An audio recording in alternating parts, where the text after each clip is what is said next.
Radius bone. Today, we will learn about the radius bone, its structure, important muscle attachments, and common clinical conditions. Radius is the lateral bone of forearm. It has upper end, lower end, shaft. Upper end consists of head,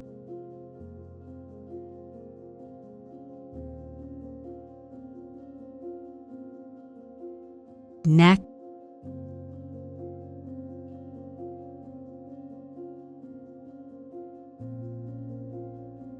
and radial tuberosity.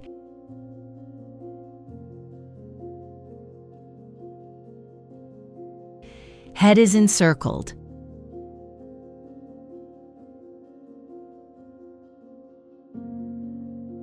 Biannular ligament where heads rotates, inside during pronation and supination.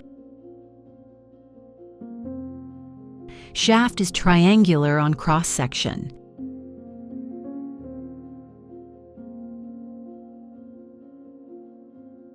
Shaft consists of 3 borders: anterior, posterior, and interosseous.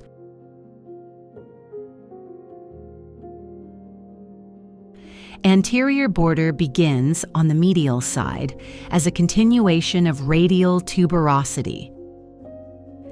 In the upper 1/3 of the bone, border crosses the shaft diagonally from medial to lateral and forms oblique line of radius.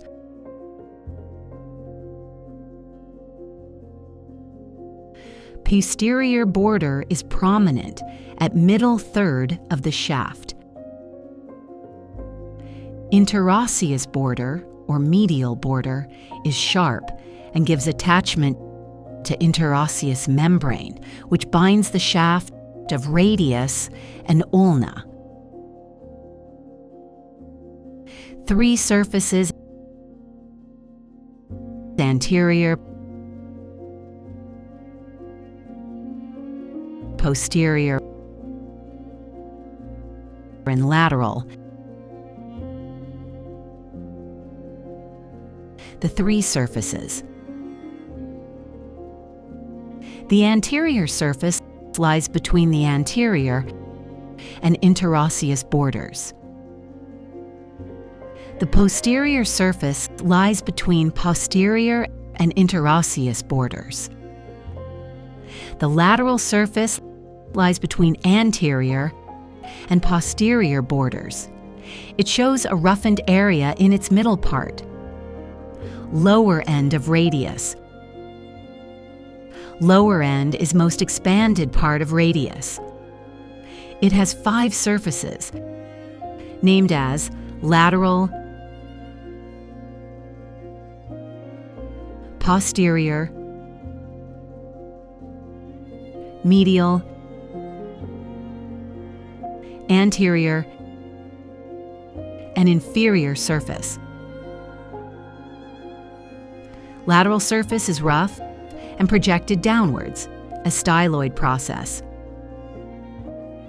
Medial surface presents an ulnar notch, articulates with head of ulna to form inferior radial ulnar joint.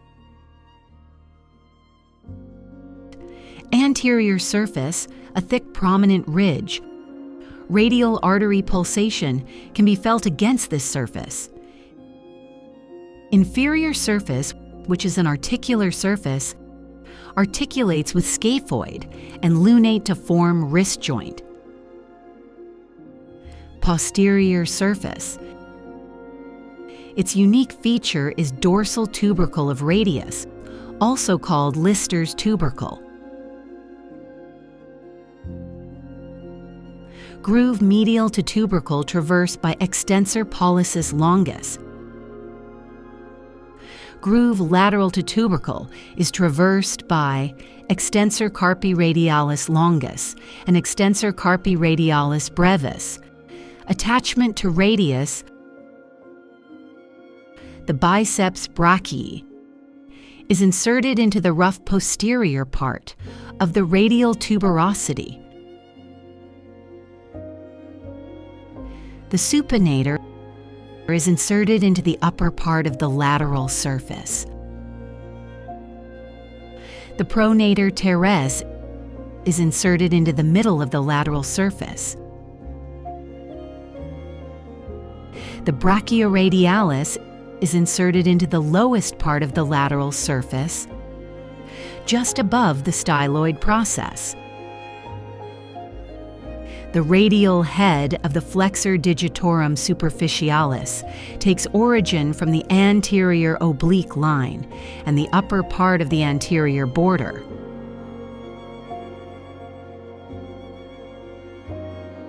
The flexor pollicis longus takes origin from the upper 2/3 of the anterior surface.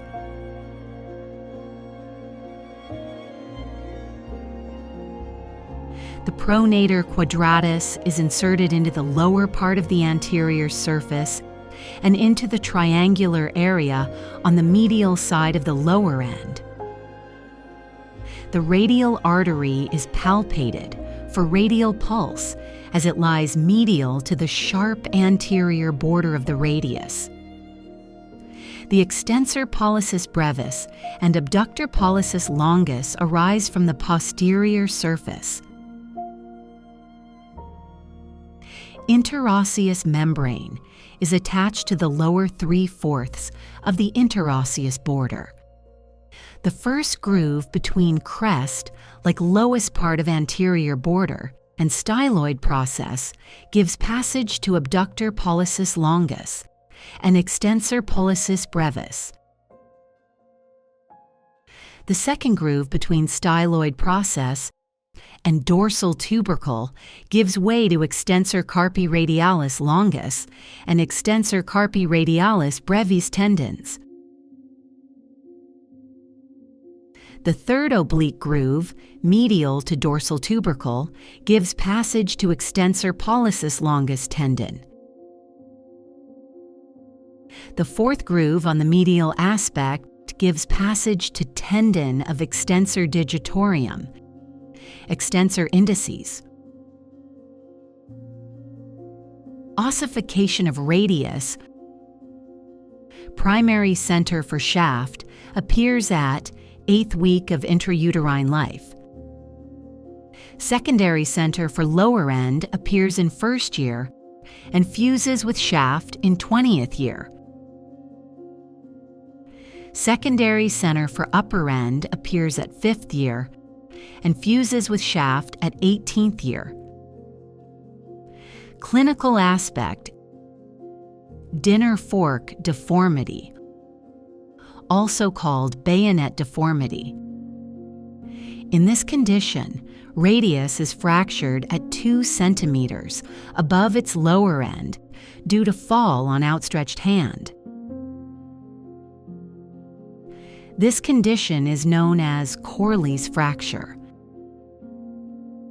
A sudden powerful jerk on the hand of a child may dislodge the head of the radius from the grip of the annular ligament. This is known as subluxation of the head of the radius, also called pulled elbow.